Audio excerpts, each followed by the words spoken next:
ವೇಮಗಲ್ ಪಟ್ಟಣದಲ್ಲಿ ಮಿಲಿಟರಿ ಹಾಗೂ ಪೊಲೀಸ್ ಇಲಾಖೆ ವತಿಯಿಂದ ಪಥಸಂಚಲನ.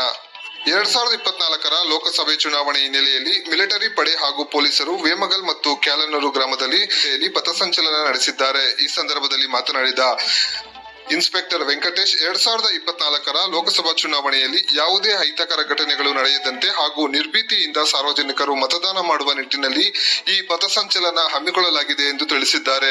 ಈ ಸಂದರ್ಭದಲ್ಲಿ ಮಿಲಿಟರಿ ಪಡೆಯ ಬಿಸಿ ಬರ್ಮೋನಿಯಾ ರವರು, ಪೊಲೀಸರು, ಮಿಲಿಟರಿ ಪಡೆ ಸಿಬ್ಬಂದಿ ಉಪಸ್ಥಿತರಿದ್ದರು.